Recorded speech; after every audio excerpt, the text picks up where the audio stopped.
Ya. Ya, Bang, terkait Doktif mungkin perkembangannya seperti apa sih? Karena kan kabar berita beredar sudah menjadi sudah menjadi TSK. Kabar perkembangannya seperti apa? Kabarnya seperti Yang itu. jadi TSK siapa? Mungkin bantahan boleh. Yang di mana di Medan? Medan. Oh iya.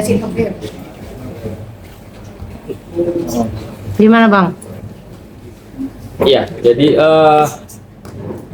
saya terakhir komunikasi dengan Doktif itu dia telepon saya ya, agak lama itu kemarin tanggal 25 ya, tanggal 25 kemarin dia ngobrol bahwa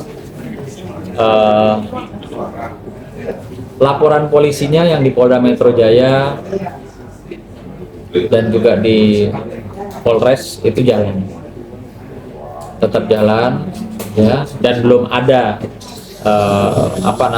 pertemuan dari pihak atau perwakilan dari orang-orang yang dilaporkan oleh pihak Doktif. Yang pasti dengan adanya isu ya Doktif saat ini menjadi tersangka itu tidak membuat nyalinya Doktif itu menjadi ciut, atau tidak membuat Doktif menjadi stop untuk membela masyarakat terkait dengan dunia perskincarean.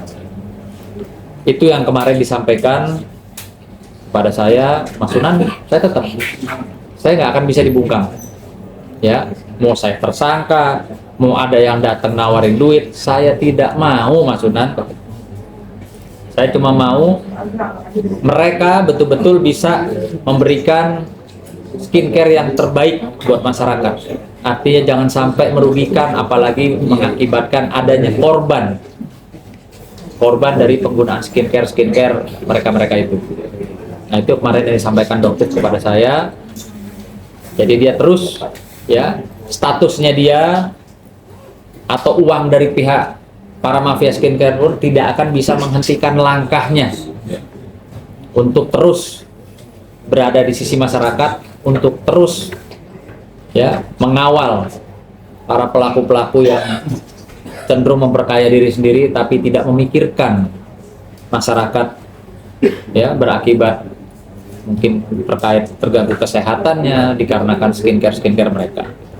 Dan itu yang membuat saya, wah Mbak, ini ternyata tidak istilahnya tidak ada motivasi kayak dia review terus mau minta duit apa segala, enggak. Ternyata dia betul-betul, Mas Sunan, saya nggak ada damai loh Mas, katanya.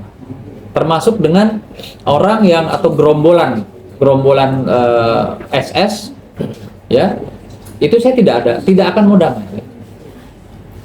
Bantu saya Mas Sunan ya untuk monitor kasus tersebut di Polda Metro Jaya. Oh, siap Mbak, saya bilang. Memang itu satu hal dan gambaran yang sangat tidak pantas ketika Doktif ya di satu tempat didatangi oleh beberapa orang, memaki-maki, menuding-nuding, bahkan menghalangi Doktif untuk meninggalkan tempat tersebut, bahkan menghalangi untuk Doktif naik mobil, bahkan supirnya pun juga dihalang-halangi. Bahkan yang sangat fatal saya lihat, yang udah kayak, waduh, udah kayak jagoan banget deh, saya bilang ya. Suaminya terlapor itu tergambar seolah-olah ingin melakukan sesuatu gitu loh. Ya, sesuatu dalam arti kata negatif, kekerasan terhadap Doktif.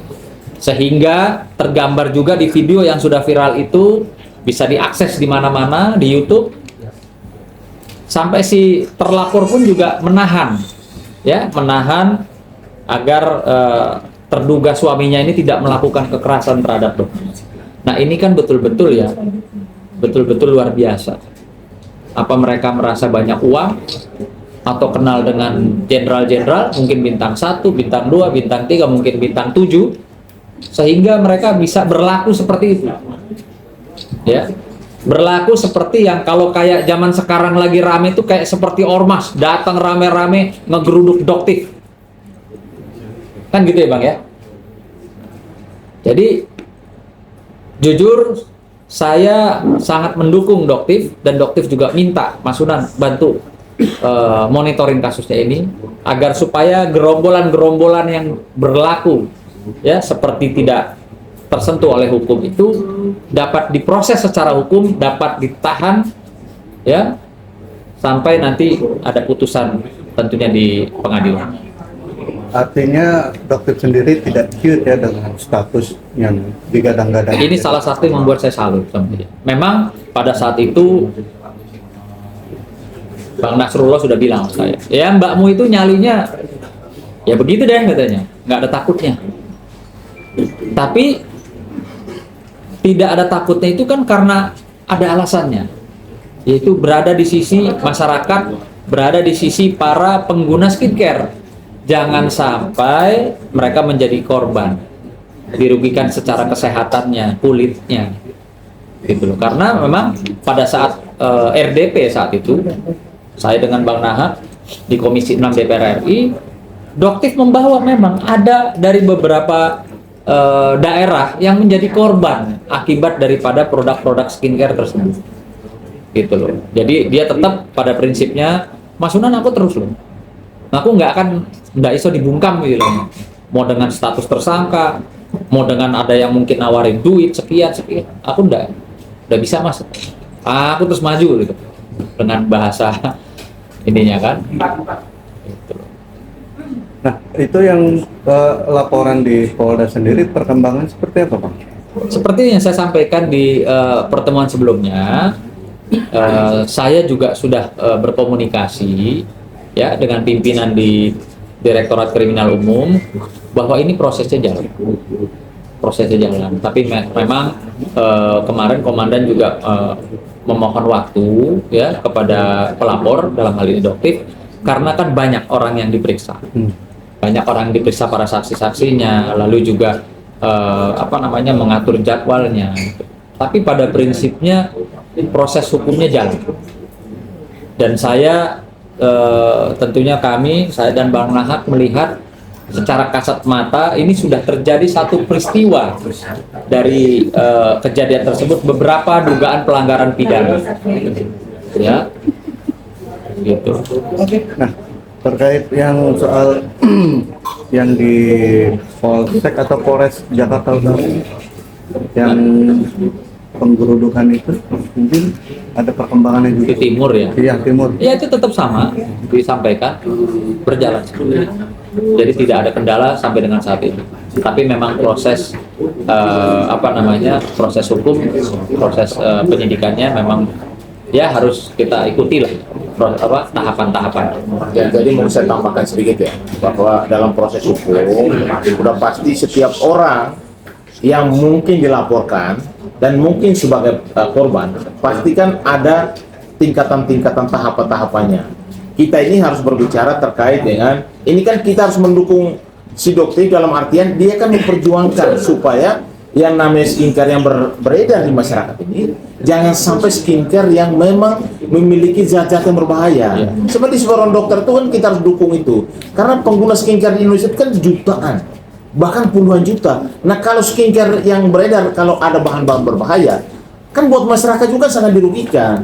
Makanya beliau berjuang, sampai kapanpun saya akan tetap berjuang, saya akan berpihak dan saya akan berada di sisi masyarakat. Saya dan Bang Sunan pun sama, dan dulu kan kita sampaikan bahwa kami akan berada di sisi masyarakat untuk memperjuangkan hak-hak daripada pemakai yang namanya skincare tersebut. Kalau memang mereka mengalami masalah-masalah kulit dan lain sebagainya karena menggunakan skincare yang memang ada dugaan palsu atau menggunakan barang-barang berbahaya, dibiarkan kami perjuangkan lewat badan yang namanya Badan Perlindungan Konsumen Nasional. Nah itu sebenarnya positif. Teman wartawan juga harusnya menyiarkan sesuatu yang benar, karena kita berada di sisi pengguna, di sisi masyarakat.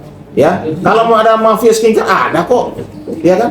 Itulah kenapa kalau orang memperjuangkan sesuatu yang benar kayak Doktif, makanya dilaporkan di mana-mana supaya dibungkam. Tapi karena dia berani, dia lawan terus, nggak apa-apa. Ya, cukup ya. Oke, Bang, terkait Dokter Oki, Bang, jangan berdiri dulu. Kenapa? Dokter Oki, perkembangan. Ya,